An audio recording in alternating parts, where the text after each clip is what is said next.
around the Jewish world. And I thank those who have been with us from the beginning or have jumped on at one of the stops. I can't believe already. We've heard about Hawaii, Singapore, Dubai, Utah, and tonight we are going to hear about Congo. The DRC, Democratic Republic of Congo, used to be known as Zaire. And really, we're going to hear not just about the DRC, which is in Central Africa, but we're going to hear about that Jewish life is happening in a very vibrant way, though maybe small, in 10 countries across sub-Saharan Africa. Really, really incredible to see what's going on. So what I wanted to do is, I wanted to put on a very short 2-minute video of a Lag BaOmer event. I think, I'm not sure it was this past year or the pre-COVID, a Lag BaOmer event. Lag BaOmer is the minor Jewish holiday, but a Lag BaOmer event where various communities, and many of them small, around sub-Saharan Central Africa, sort of came together live on a Lag BaOmer event. I believe it was during COVID, this past Lag BaOmer, to celebrate together across the large African continent. So just pay attention to the short 2-minute video that we're going to get on. Chabad in Africa. Welcome, everybody, to the largest ever Lag BaOmer parade of Central Africa.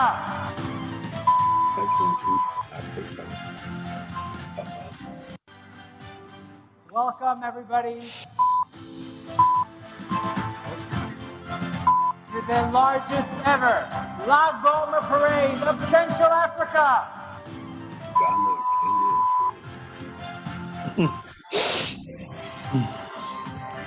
Each and every one of you, in your home. Romans want you to kill him. Always remember, God loves us. I don't think there was ever a time where we were so united. Starting.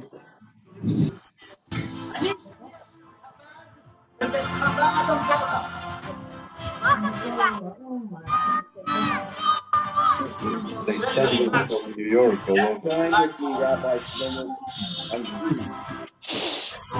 I just press Zoom. They send them over. They're the only Jews now. No, he's a Canadian comedian.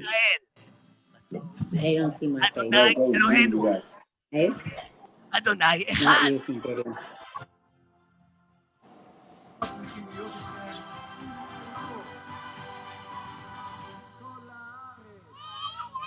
Rabbi Shmuel, I Shmulevich, Chabad of Tanzania, Chabad of Ethiopia. Now that you're ready, we are going to travel to Lagos for the Pasuk of Yagati by Jonathan Ali. Are you guys ready? Yeah! Good. No Yagati, Ozalmen, we are Shluchim in Rwanda, and we're so happy to celebrate together. אנחנו מאמינים, נאמינים. איי איי איי, אלו אלוקינו אתם. עוד פעם. אנחנו מאמינים, נאמינים. ולא נאמין ישראל. אלו אלוקינו. אבינו שבשמיים.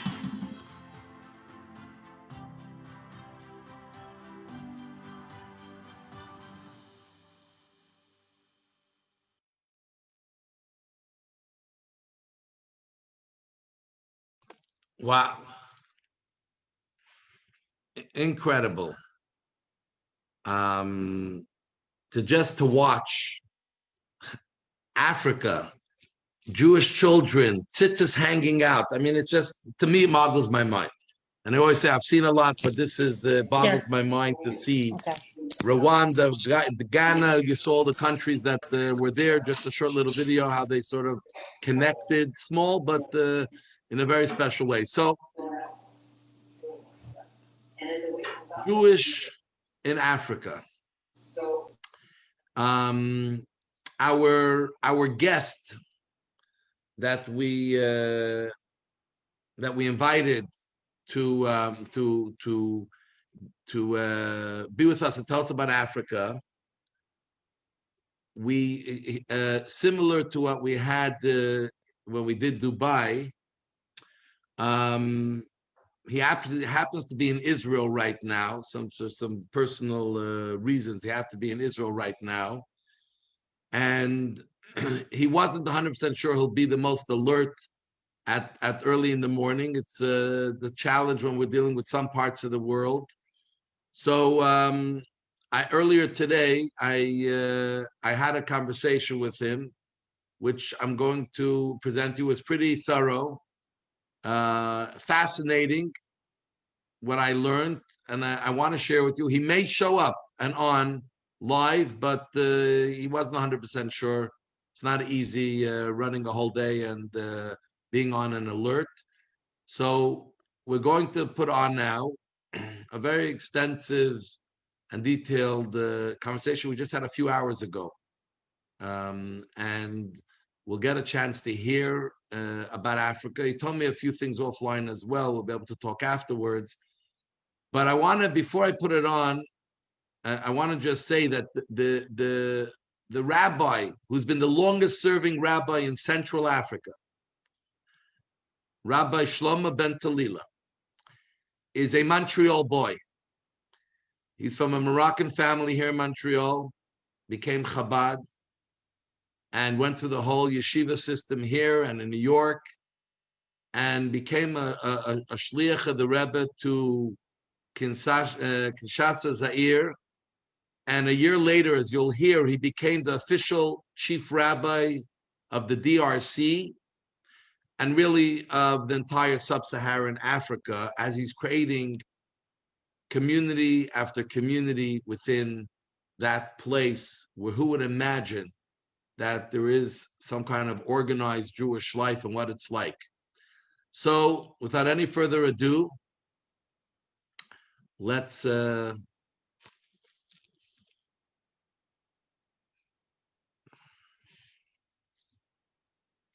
make it large.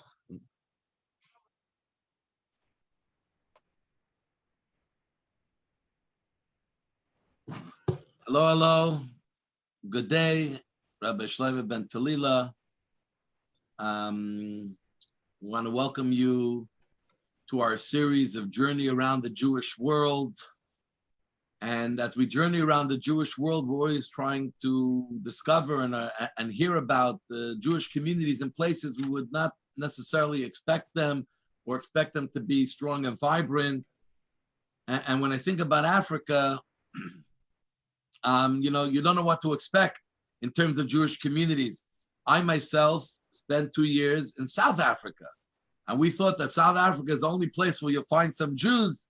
There's a nice Jewish community there. It's mostly European, but in the rest of Africa, we never got to, and you never know what really is out there. There was one community in Rhodesia, but we never really. By the time we were there years ago, it was already dwindled down. It wasn't much.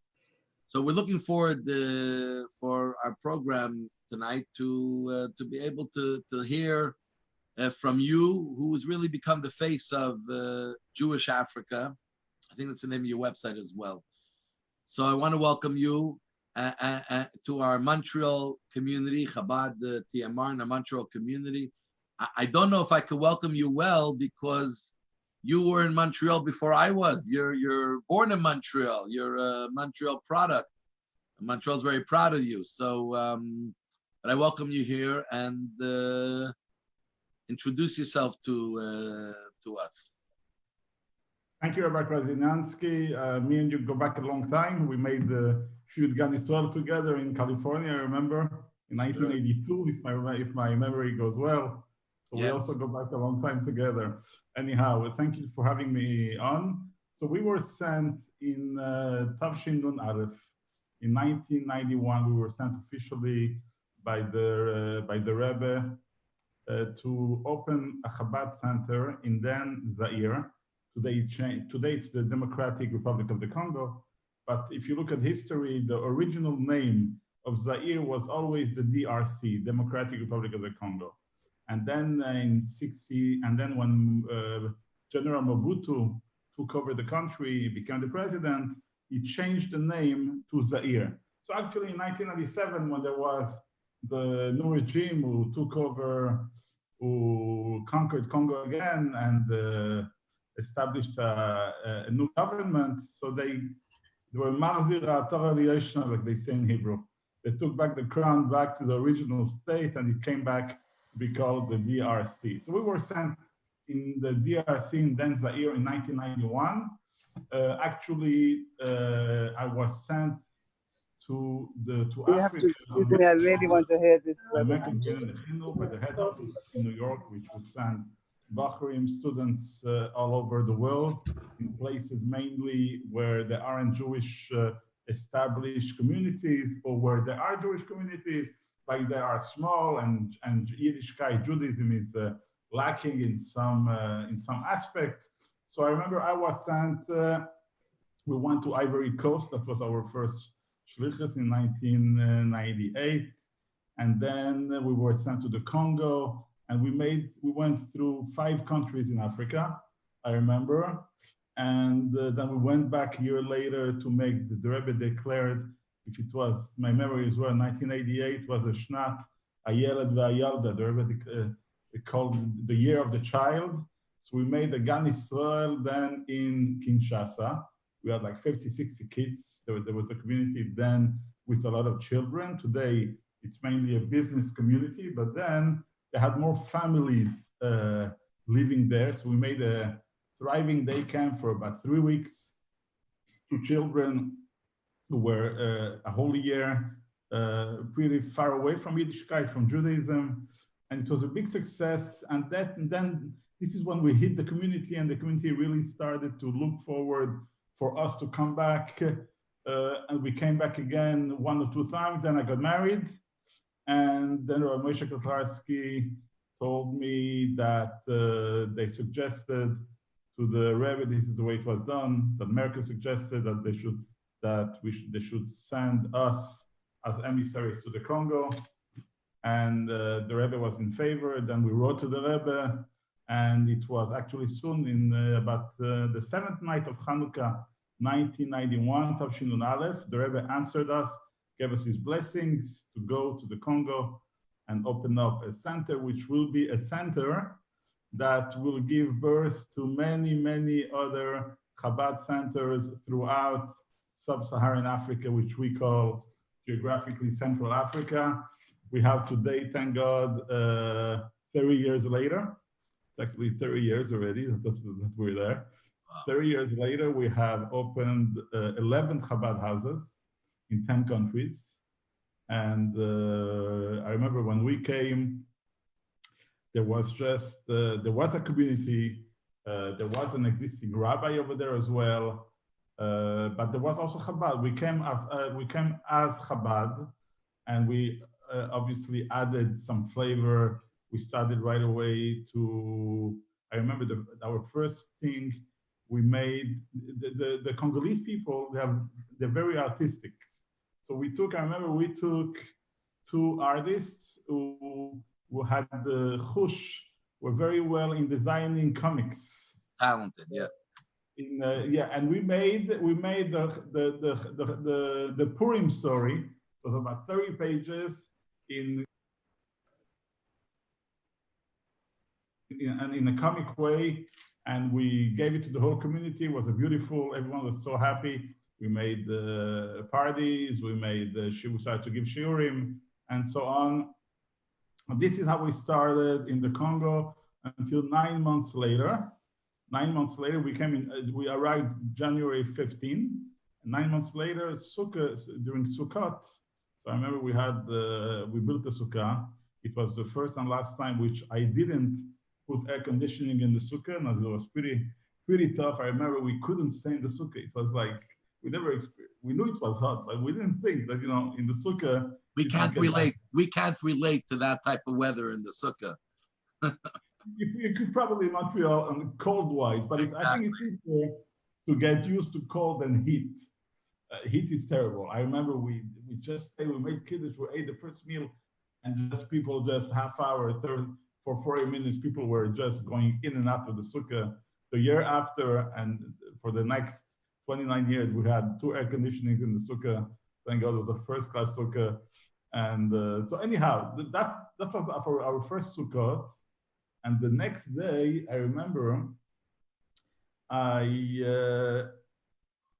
we went to sleep.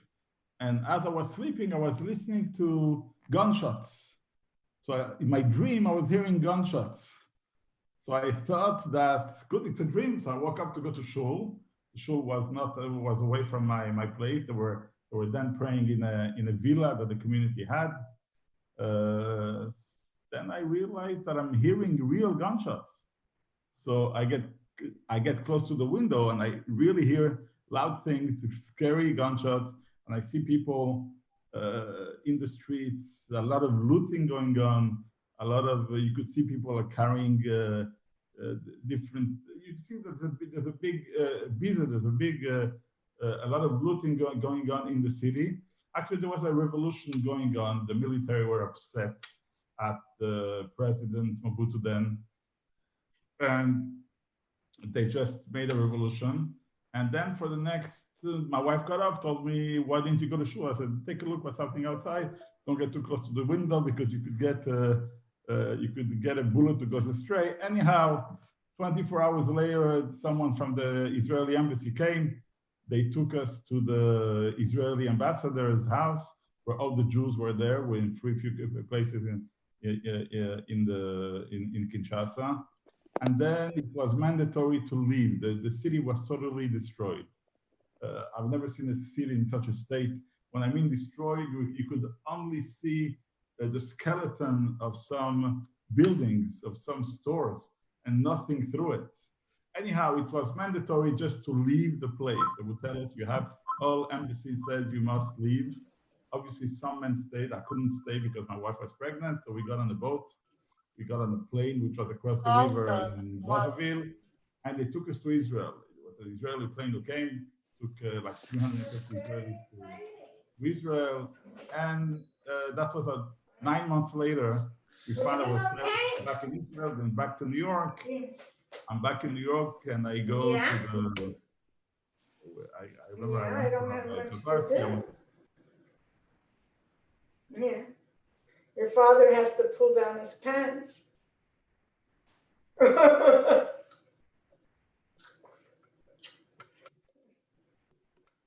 Yeah. Well, I'll let you speak to him. But Jeff, that's very exciting news. Rabbi, mute We're both very excited. And we're muting it for a second because someone doesn't realize that they are disturbing everyone. So we just want to make sure everyone is muted, and then we'll continue. Sorry.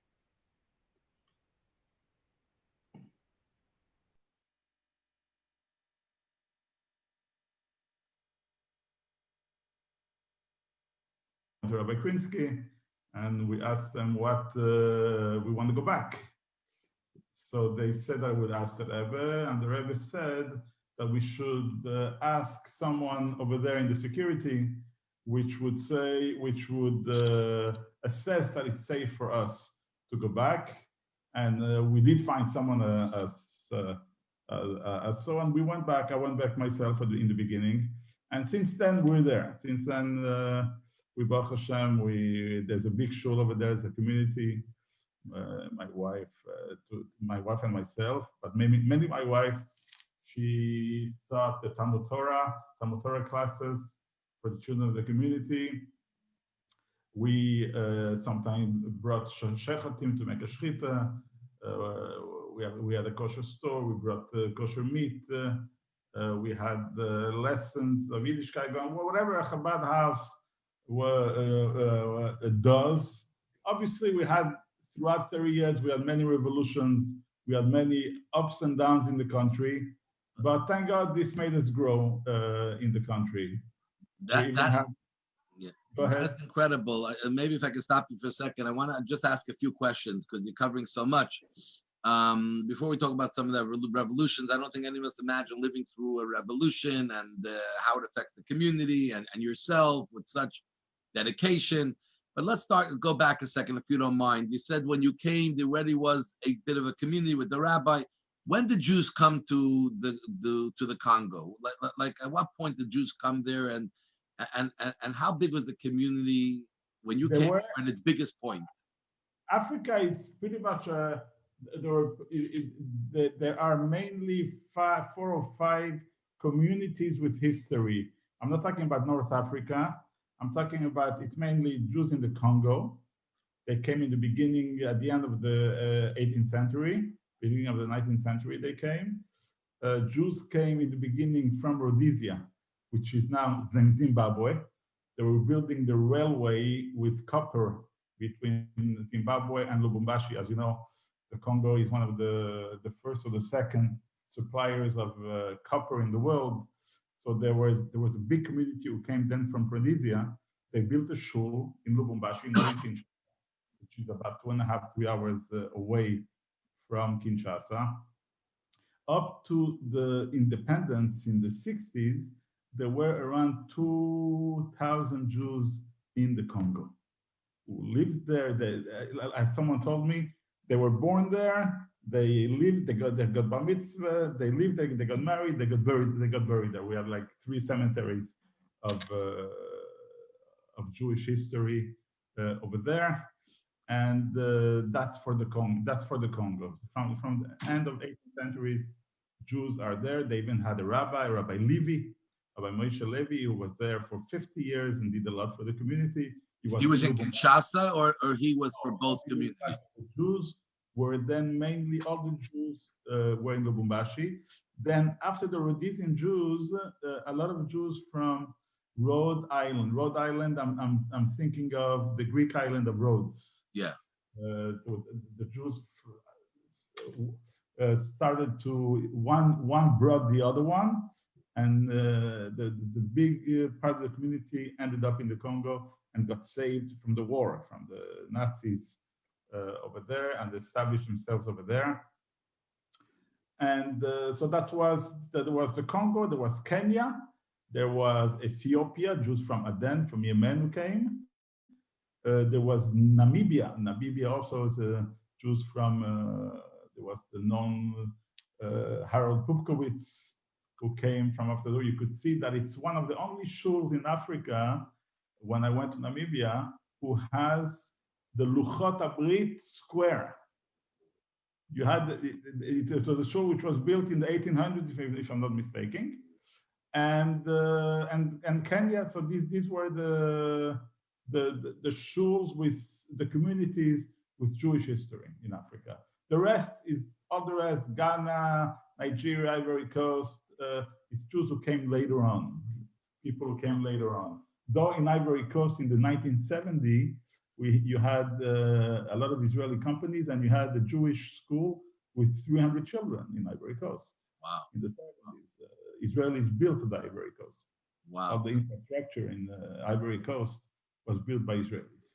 So when you came to Kinshasa, it was already, the community was a lot smaller, I guess. And you said there was a rabbi still, but I guess didn't last for much longer. They had rabbis coming and going. You know, it was a community who took rabbis on and off until in 1991, after that problem, after there was a revolution, so they told the rabbi to get on the boat. Then when I came back, they told me that they want me to come. They just inaugurated then a big shul, beautiful shul, beautiful complex that the community has over there. They asked me that they want me to be the rabbi. I told them that I'll be the rabbi, but I am foremost Chabad Shliach. So obviously, so I have the two. I'm the Chabad Shliach and the rabbi of the country, which works in the community with the community of the DRC. So the community has been around for a long time. Was it recognized by the government? Or the government, like, Yes. were the Jews, even though Yes. they were small, were they an important community to the government? The safety of the community. The communities in Africa in general were always recognized by the local governments. In the Congo, in Zaire, then they always had very good relations with the government. Even in 1973, President Mobutu was the first one who broke relations with Israel at the United Nations.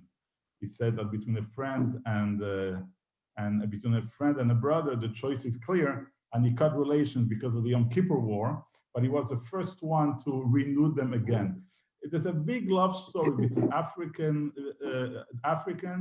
and Israel. I could tell you that I went throughout Africa. When my baby, 20 countries in Africa, if not more. And are you with me? Yes, we're listening. Yeah. Very interesting. I've never suffered of anti-Semitism. On the contrary, I always saw like respect and awe to the Jewish people. Whenever I went, people really love the Jews. They call us the people of the book, Am Sefer.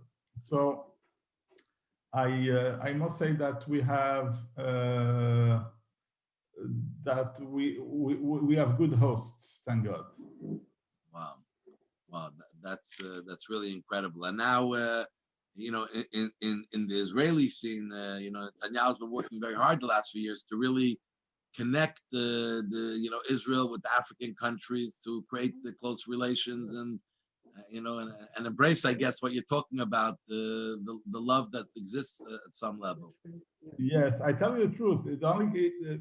Most of Africa is good with Israel. The only countries which he had to work with is Sudan, which is a new country in the map, which was pretty hostile.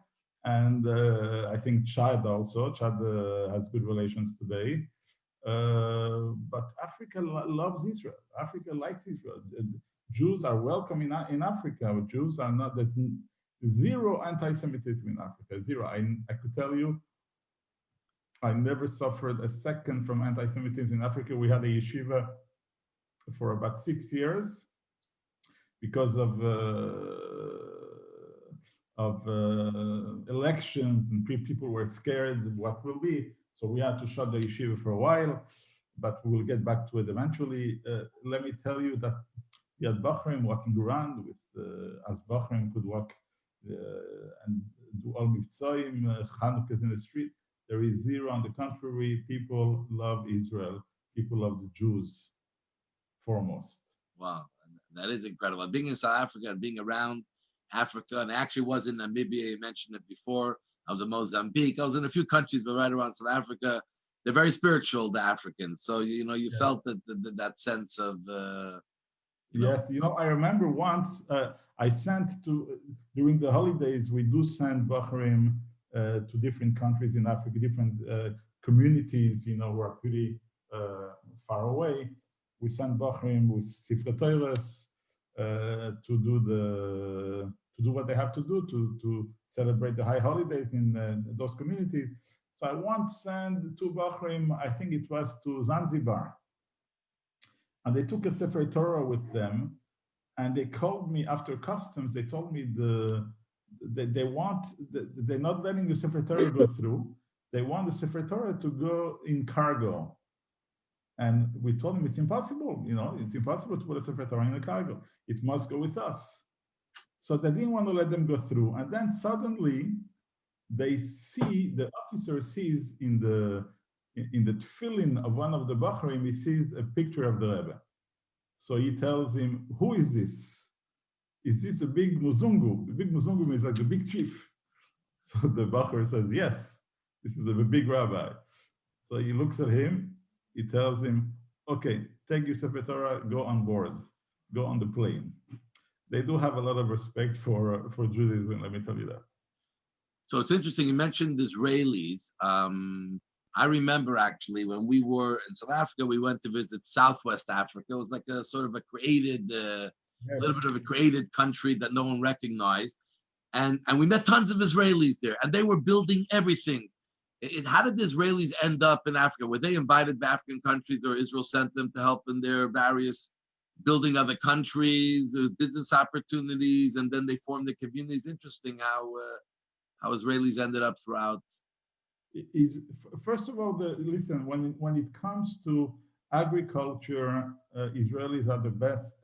When it comes to health, they're also very good. So African governments, wherever we have embassies, they asked for our help, for the Israeli help, and this is how Israelis end up there. But Israelis on their own, they travel to Africa on their own, and they propose their services. They propose the item that they want to sell. I mean, we have Israelis coming every day to us. Mainly, the main people that we have, besides the community, there are a lot of business people established, and people who are going to who want to open up a business, who travel throughout our 11 centers in Africa. Wow. So talking about it, just one more thing on the topic. You said that then the consulate, the Israeli consulate, gave you protection like all the other. What's the relation like with the Chabad house, where you're a Chabad house, you're the rabbi, a small community, there's an embassy in your country or the other 10 countries? Is it a very close working relationship between the Israeli consulate or embassy in your country with the Jewish community and the Chabad, the rabbi who's there? That's the lifeline. I think that what I've seen is that today, let me make a comparison. Just like today, I remember the first time they lit in France or in Moscow near the Kremlin, or in France near the Tour Eiffel, the menorah, the Hanukkah menorah, was a big chiddush, was a big thing. Like, no one thought of it. Really, I remember in 1991 when the first time they lit public menorahs in such public places, was something really, really out of the common. Today, the new generation cannot understand that. Today, if tomorrow they will tell you that there won't be a menorah near the Kremlin, someone's going to say, why not? Like, they want to understand why not. And by us, it was something new. I think that the same thing, Chabad today is recognized, everyone knows in the Israeli government, by the Israelis themselves. They all know that Chabad, we are an embassy per se. We are ourselves like an embassy in places where there's no embassies. We do the work of an embassy. Jews know that when there's a problem, they go to Chabad. So we do have good relations with the Israeli consulates and the Israeli embassies in all those countries, and we work very well together. And I must say that we work hand in hand in many projects and in many ventures. We do go hand in hand together. That is incredible. That is incredible. So tell us, you mentioned before that you've lived through a few revolutions. There's the first one you had to run away. I don't know what happened in the other ones, but the other one, most people. Once you experience the first one, so you know that the next, when it starts, when it ends. All the other revolutions, we never left. We always stay there.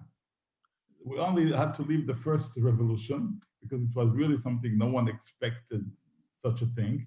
The other revolution, I lived through another 3 or 4 revolutions, I remember, and we just stayed barricaded in our house. It wasn't pleasant. It's not pleasant to hear gunshots. It's not pleasant to hear mortar. But we got somehow, we prayed, and we knew that we will go through that. And thank God, I must say that it's already a few years that that situation is pretty calm, and Africans more and more want peace, and they want democracy, and they work and they strive towards that. This is what I can see. What about the other members of the Jewish community? How these revolutions going on, have they affected people living there or changed the type of people that live there? Let me tell you one thing. Well, in 1991, until the revolution, so it was a community with children, families. After the big revolution, the families, the children were mainly the people put their families abroad, and the men came back to work. We still had some families with children who stayed, but not like before. Today, most of Africa, except in countries where there's a lot of building, where there's Israeli companies who build, so then they bring families with their children for 2 years, 3 years to live in the country. So you have more children. By us, we don't have too much of Israeli companies who build. So we have few children. We have my daughter is there for the moment now in Ivory Coast, and she has a Talmud Torah with about 12, 14 children. She had the program last week, and she's making one for Hanukkah as well. It's not like the 50 children where we used to have, but this is what we have. We need to get to work with what we have. If each shlichus, each mission has its challenge. Our challenge is that we have to cater to the community which is there, and to the people who come and go. This is our mission. Each place has a different mission. Each place has a different aspect, if you want, of the mission. But we're all together, bringing Yiddishkeit, bringing Judaism, bringing the Rebbe's world to all those Jewish communities across the continent. That is incredible. So beyond the people who live there, whether they're for a few years or they're there for much longer, there are a lot of people pass by. You said like Israelis are coming all the time. Are there visitors that are coming, the Jewish visitors, or visitors from different parts of the world that are to Europe, to Kinshasa, or maybe some of the other countries? Listen, I have one thing that someone taught me, and which I do. Whoever passes by my Chabad house, I record the person who passes by, and I write about him in my personal diary. I must tell you, a lot of people from different places of the world. Not more than 8 months ago, someone called me. It was Erev Shabbos. He told me that it was during COVID time, and he tells me that he just came from China, an Israeli Jew. He just landed in the Congo, and he wants to come for Shabbat. So obviously I couldn't have him for Shabbat because there were all those COVID-19 regulations. So I told him that I would send him food. So we sent him food to his hotel. We saw him like 2 weeks after his quarantine. He came over. We have Jews from all over the world: Israel, Canadian Jews, American Jews, Jews from Europe, Jews from South Africa also come by. It's a real big melting pot of Jews getting together. It's always tough which country, which language to speak at the table or in shul. Well, because people speak French. Il y en a qui parlent français, like by you in Quebec. Some people speak English, and some people speak Hebrew.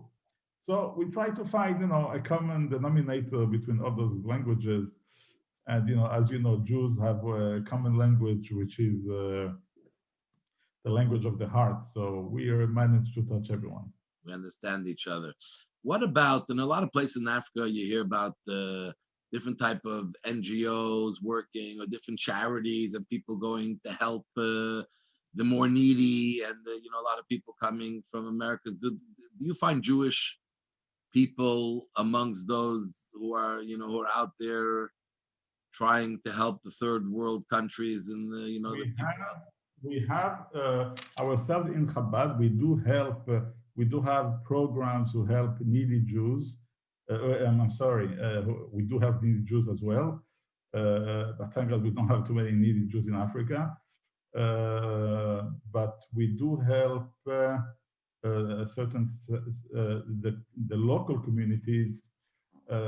Last week, my daughter was in an orphanage in Kinshasa, as well as in Ivory Coast. We have our shliach in Nigeria who does beautiful things, helping the doing different activities. He has a school. He helps a school for Nigerians in Nigeria, and he has different programs going on, which are beautiful to help the Nigerian Nigerian non-Jewish community. And so we do have programs. Sometimes we bring sick children to Israel to have heart operations or eye operations.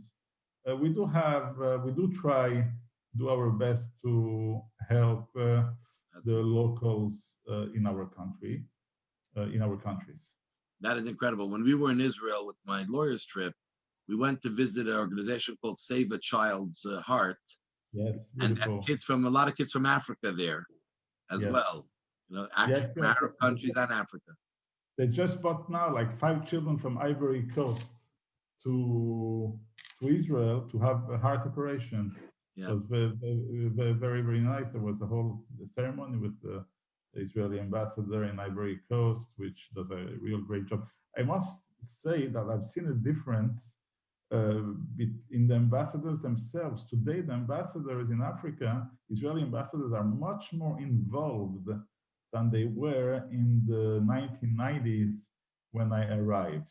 Today, they're real involved, and they involve us a lot with them as well. That's really incredible. So you have a beautiful shul, you say, a community center. First of all, if someone travels there, could they get kosher food? Is there that type of ability to get kosher food in a store? Is that anyway prepared, or it's only in your house? No, we actually, when people come throughout in all our places, they could get delivered kosher food to their hotel. When it comes to Shabbat, so they're invited to the Chabad house to have all the Shabbat meals. If they want to buy kosher food, there is kosher food to sell.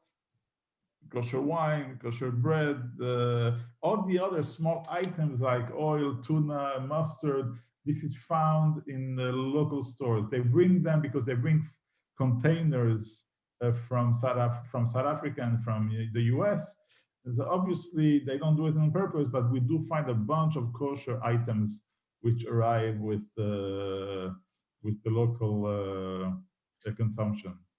And meat and milk. Meat, each Chabad house brings either from South Africa, either from Israel, either from Europe. I myself personally bring from South Africa and from Israel as well. Wow. So you have a shul, as we said before. You have a minyan there.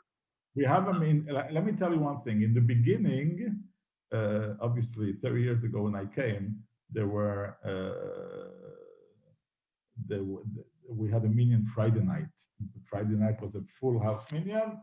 People, Jews know how to pray by night. By day was tougher. By day, sometimes we had 10, sometimes we had 2. I remember we were for a few years like 3, 4 people Shabbos morning, and my son was young then, was 3, 4. But I made sure, even if we had 4 Jews, to make the service just as if it was a regular service with 10, 100 Jews. I would sing everything. I would make everyone participate. And when we finished davening and reading the Torah in the Chumash, we really felt that people who didn't come to shul missed out, and we felt like we were into a shul. We had a complete service, and that was beautiful. Today, thank God, we have 3 times a week, 3 times a day, Shachris, Mincha, Ma'ariv. Until COVID, we had that. Now today, it's a bit tougher. Shabbat we have, Friday, Shabbat we have services. Before COVID, we had every day Shachris, Mincha, Ma'ariv, we had a minyan. Wow. Wow. That's incredible. I want to ask you, before we just talk about some of the other countries, you've been there for 30 years. I mean, you're being sent as a rabbi to a place where you said rabbis were coming and going, but as a shliach, you were committed. You are committed, and you've not only committed, you've grown it to 10 countries, or 10 more countries. The question, what gave you I'm sure you had a lot of challenges. I'm sure you had a lot of obstacles along the way. Maybe you want to share some of your blessings that you have seen, or some of the great things you feel that your impact has made, that I guess motivates you, and you see the Rebbe's bracha and what you're doing as well. Let me tell you one thing. You know, you're also a shliach, so you know it better than we. We all know, not only on shlichus, Judaism tells you that kol ha'atchalot kashot, all beginnings are hard. Not only all beginnings are hard, when things are hard, means this is what you have to do. This is why you have to focus in. This is where the blessing is. This is where your challenge is. And obviously, when we came to the Congo in 1991, it wasn't the people's cup of tea, you know, to come to shul, to have Judaism spread the way we spread it. Some people were a bit reluctant, and some people were a bit scared, I must say. But obviously, we with our approach, people understood the beauty of Judaism. But still, in the beginning, the way that Chabad, we just do everything and we celebrate everything, and we don't let anything go. We're here for every holiday, which is Tu B'Shvat, like Ba'omer. Like people remember when we came in 1991, we made a big thing for like Ba'omer with acrobats. They told me we never even knew that this was a holiday like Ba'omer. And where did you fetch this holiday from? Today it became something normal, like Ba'omer. In Africa, it is like Ba'omer, and so on. I remember that there was, as I told you, it was a community.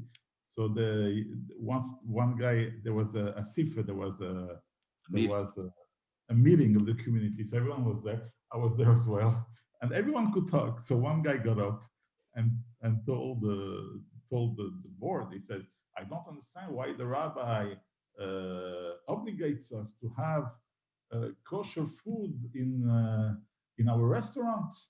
Why do we have to have kosher foods? If we want to have non-kosher food, why can't we have it?" So interesting enough, today the person who said that, is one of my my main pillars of the minyan, and he eats kosher himself, and he puts on tefillin every day. So usually, most of the time, whatever you get the isnaglus from, whenever you get people, you know, who will speak against or won't want to have you, usually they're the people that will be with you at the end. So we did have challenges, of course, but you know, we read last week's Pasha. We read that our forefather Yaakov was by Lavan, right? He was the first shliach. He was the first shliach in a place called Haran. Haran, which Rashi says was a place which made God angry. That people were completely against God. This is where he was a shliach, Yaakov Avinu, and he was there. He went there for 7 years, and he stayed how many? 20 and something years. And he got cheated by his father-in-law. He had ups and downs. He worked hard at night. And then what did he say? He said that all these years that he worked by Lavan, they worked like a yamim achadim. They worked like few days. They seemed like few days. Why? Because he loved her. Because he loved Rachel. He loved Rachel. What do we learn from that? That if you focus in what you love, then the hardships are irrelevant. If you focus at the main part of your shlichut, where you were sent and what the goal is, and you look at where you want to get and how the things will be. So obviously you don't feel the hardships, even they are hard hardships, but you won't feel them because you are full of fire and full of love for what your mission is all about. And obviously, being a shliach of the Rebbe, this is what gives us a strength to overcome all the hardships on shlichut, because the Rebbe's vision of to conquer the world through Torah mitzvot is a simple one. The Rebbe is telling you, you're not doing anything new. You're just taking away a little bit of dust. You're just explaining a Jew, expounding him the right way how to look at Judaism. You're telling him to go back to what it is essentially. So obviously, when you have such teachings from our Rebbe, life is much easier and the shlichut is much easier. That is incredible, and there's no question. Every time I meet you and I follow what you're doing, you see that your love for what you do, your dedication. I mean, incredible to go to a country which is far physically from many other places, many other centers, and had very little in terms of education and kosher and other supporting. Forget about, I don't know what the story was with hospitals and the medical community at that time. But hospital was pretty bad. Today it's good, but then the best hospital was to take a plane. Yes, I'm saying so really, and not only to be successful, to stay there, to be successful, but then you go and you expand and you have an empire of across the sub-Saharan Africa. So when did you feel the need to say, okay, it's time to start expanding and opening up other centers? I'm sure you were visiting a lot of these places throughout, but when did you feel the need, and how did it go about making that happen? It's a good question. Those centers did not happen like that. They didn't happen like we decided one day to open Nigeria, open Ivory Coast, to open Ghana. No. From day one that we arrived in the Congo, I still have the letters that we sent to the Rebbe telling that our center will be a center to a bunch of, to all the communities throughout sub-Saharan Africa, which eventually will have Chabad houses over there. This is a letter that we wrote to the Rebbe when we went on shlichut, and we asked a blessing on.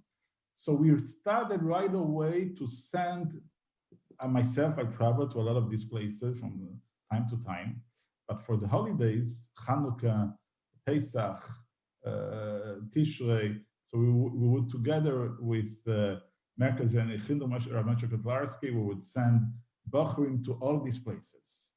And it was obviously a big budget. We would cover sometimes 7 countries, then we went up to 10 countries, we went up to 14 countries at a time. We had like 28 couples of Bachrim, of students being in Africa for Tishrei, being in Africa for Passover. And they would just make the best out of their stay. They would teach children, put mezuzahs, give classes. They would enhance the spirit of the holiday. And year after year after year after year, it took 20 years for us to open the first Chabad house in Kenya, and then the first Chabad house as well in Nigeria.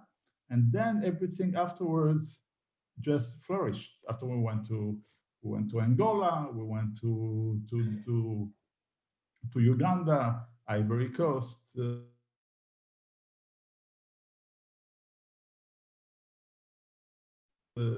Rwanda, in 11 places where we are in. So it was like the Rebbe says, we sowed, we plowed, and then the time was right where the community said, bring me a shliach. Wow. The time was ripe to bring a shliach. So the shliach, it was a whole ishtarshalos, it was a whole process to have all these Chabad houses over there. Wow, that's incredible. That's incredible. I remember a good friend of ours used to travel a lot on business to Kenya. I think I spoke to you about it then a few times. There was no shliach yet, but there was a little Jewish community there, and they always told me they got together. There is a Jewish community over there, pretty active. Yeah, and he said, "When is the shliach coming? When is every time he felt, when is?" But it's fascinating that you're saying this.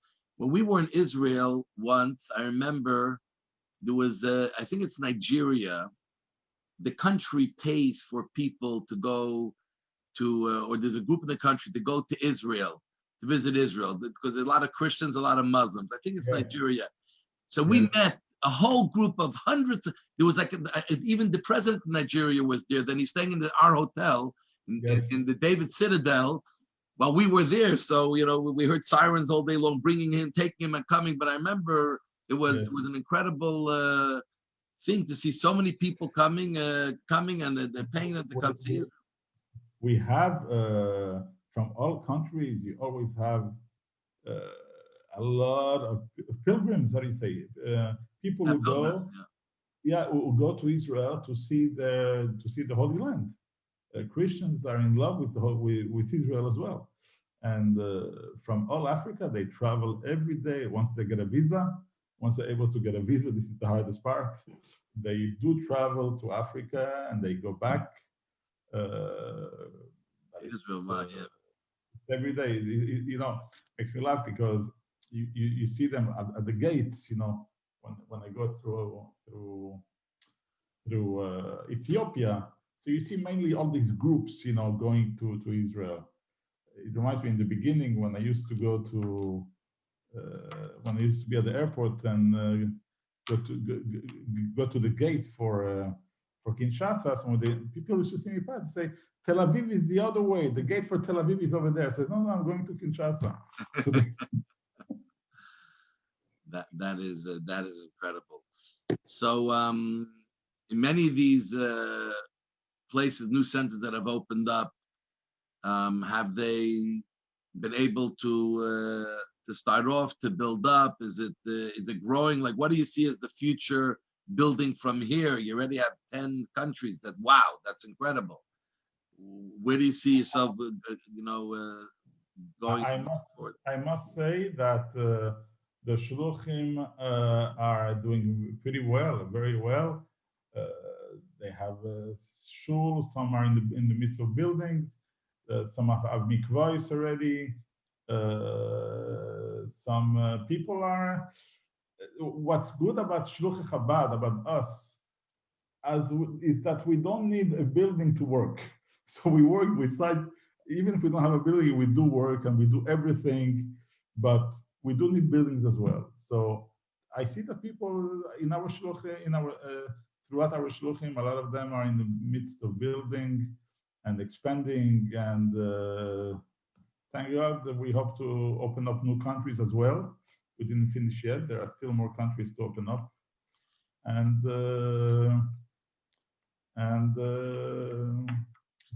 that's it. We hope. God willing, Mashiach will come soon, and all the buildings will go to Israel, to Israel, to Israel, the Holy Land together. But let me ask you a question.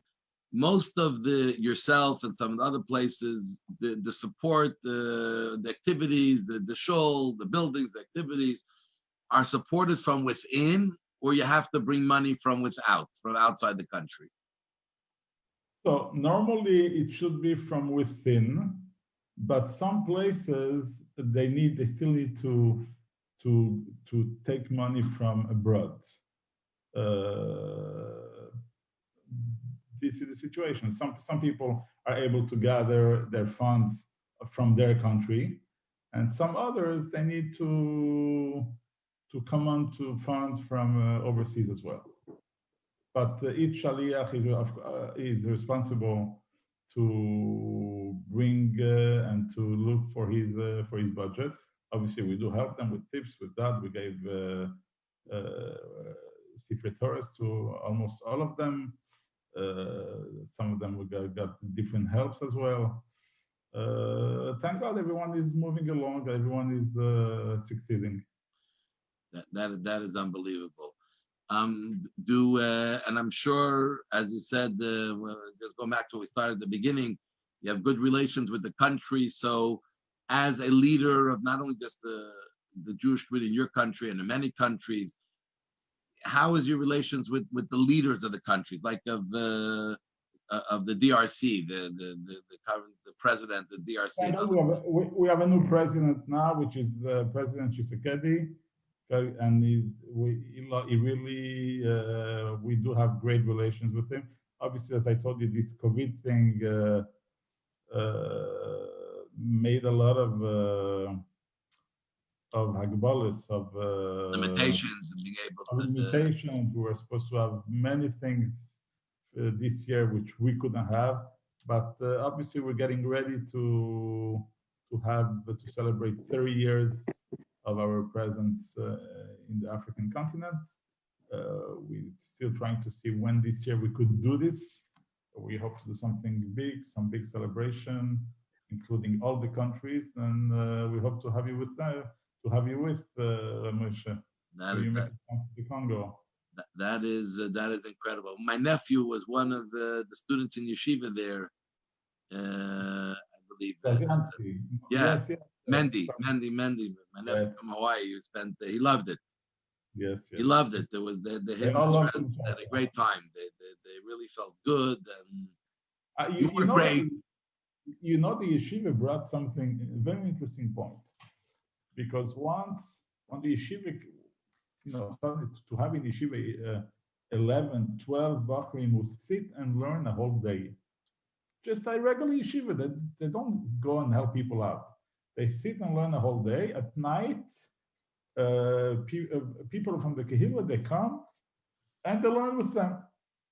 But a whole day, anyone who from the outside who comes and sees them, he sees a yeshiva, and the first thing that really hits them is when you come into the yeshiva, you see so many sfarim, so many holy books. So people, they're like, there are so many books that we have to learn. But the main point that people told me is, Rabbi, we understood that Judaism is good for a rabbi, for someone middle-aged, for a youngster, for a 19-year-old, 20-year-old to be a whole day in Jewish books. This really had hit them. It made people think and see that Torah is a way of life for our youngsters, it's just not for the rabbi. So the whole perception of Judaism, the yeshiva really brought that a lot to the people. That is incredible. That is incredible. So, first of all, I want to thank you so much for sharing so much about your being there and your life there, what you've accomplished there. I don't know if you have any last words you want to share. I mean, obviously, if someone wants to is going to any of these countries in Africa for business, or they're traveling, or they're going to do some good charitable work, is there an easy way for them to find all the Chabad houses and all the services? Do you have a website? www.jewishafrica.com, and we have over there our locations with all the pertaining information. Wow. And they could contact me as well on my WhatsApp, which everything is on the website, jewishafrica.com. It's a very easy website to remember. That's beautiful. Bring out the Jewish in Africa. So again, yes, I want to thank you.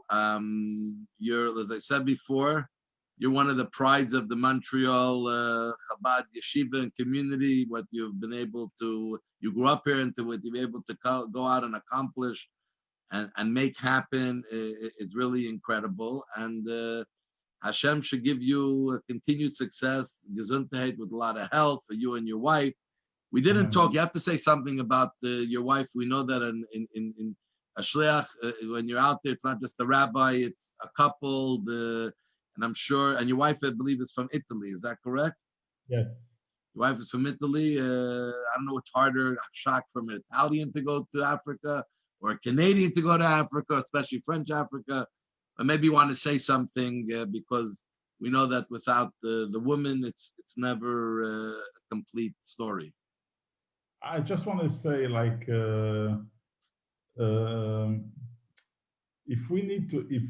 the whole shlichus world, if we need to give a decoration or a medal to anyone, it's to the woman. Why? Because us, the men, we're out there, we're in the Chabad house, we go out of Chabad house, we move. The women, they're mainly teaching our children, teaching the children of the community. They don't come out first as we do. So they really are our backbone, and it's not for them. I don't know how long we would last in such places. So really, all the Jewish shluchas in the world, they should be highly decorated, and they should all have gesund and have nachas with their children. Amen. In a revealed way. Amen. I just want to add, not only in those places, in all places, here in Montreal also as well, the women play a much bigger role in really being the backbone to allow things to flourish. And they should be well, and the family should be well, and your children who continue in Africa and in the Ivory Coast. You didn't say that. Your children have continued, and they're doing the Ivory Coast. That's incredible. And you should have lots of success, continued success, and to strengthen Yiddishkeit and build it more and more all over Africa. Thank you very much, Rebecca Zinansky. And again, looking forward to receive you under African skies. Amen. We definitely look forward. Thank you. Thank you. Thank you. I am. No, it says you need to unmute yourself.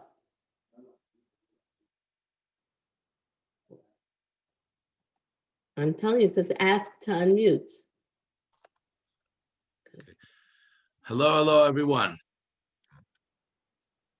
Wow. An incredible hour spent hearing the story of the Jewish community, where it started, what is happening today, and how it's shaping up and growing in many ways in vibrancy. And though it's small, as we heard, what's being accomplished there is nothing short of a miracle. So I want to open it up. If anyone has any questions, comments, I must be honest, it's always better, and I try to get the people to do live because it's easier to answer questions, etc., if they're live. Some people it'll be very difficult, even if initially we wanted to do live, when it comes closer and they it's hard and they're not sure they'll be at their best. Imagine waking up middle of the night to try to now give an hour on the phone. I'm not sure who we're doing next week. Next week is definitely going to be live. We may do India or somewhere closer to here, and we're just finalizing, but you'll see it in the email. Because we're looking forward to doing Mumbai and India, and a number of people here I'm sure have been to that country. But there is history, and there is a lot of things going on current, and unfortunately part of our history a number of years ago when the terrorist attack happened, and one of the victims was the Chabad couple who were running the Chabad house. But if anyone has any comments or questions now, you can ask to unmute, and we'll unmute you, and you'll be able to ask the question, and we'll try to address or answer. If anyone has any comments they'd like to say, this is your moment. This is your time. You can put in the chat as well if you want, instead of asking.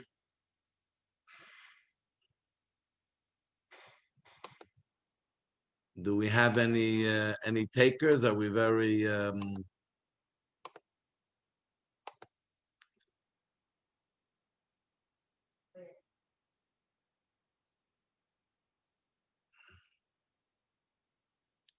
okay. You have to unmute yourself if you want to ask a question. If we are all satisfied and we're good, then we will basically close the evening. Again, thank you all for coming and for participating and getting a chance to hear. And I hope when you listen, first of all, it inspires us. Imagine in a forsaken place like Africa, and it's a third world country as well. It's not just a question of Jewish life, it's a third world country to a certain extent.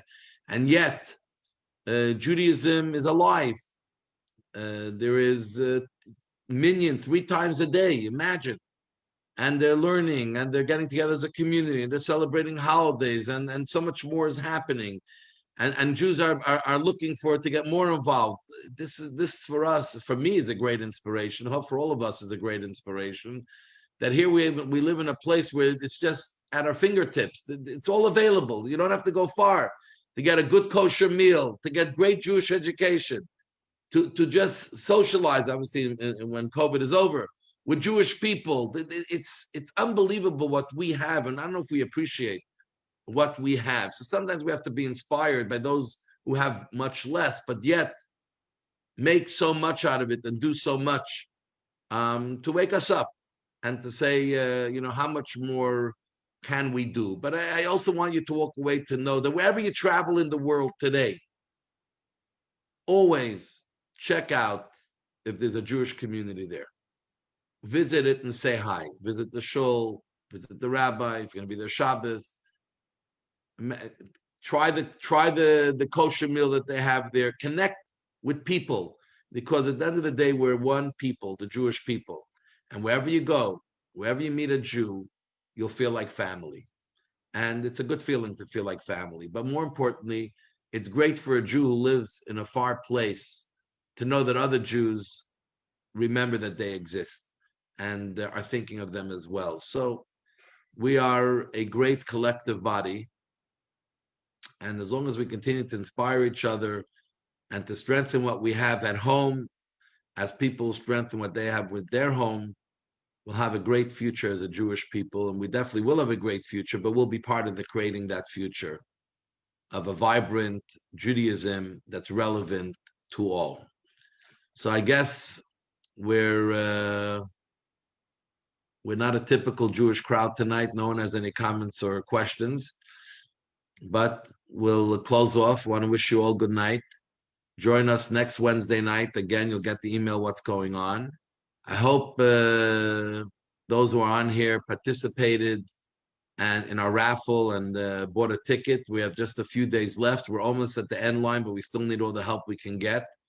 And those who got, we're going to have a great live stream event, not just drawing the raffle, a great program planned next Tuesday night. So if you didn't buy a raffle, go at chabadtmr.com/raffle 2020, or you can call our office, 514-342-1770. And may we continue to see each other for classes, services, programs. Those who want to help volunteer, we're giving out 1,000 Hanukkah in a box Sunday.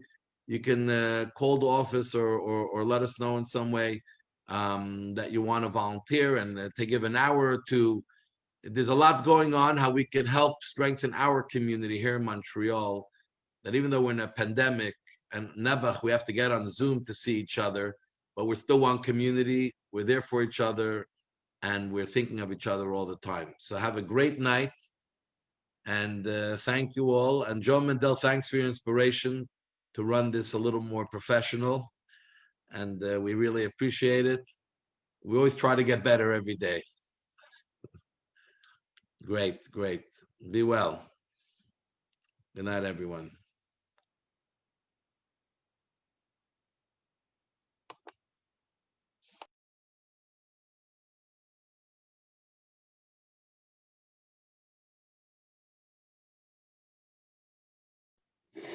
Good night, everyone. It was great seeing you all. Hope you have an incredible, incredible week. Hi, Arlene. So nice to see you.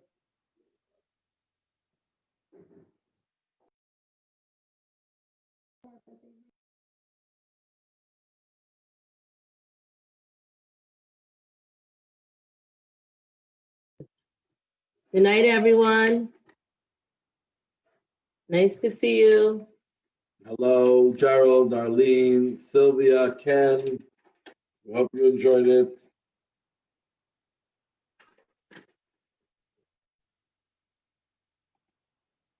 That came a while ago. I found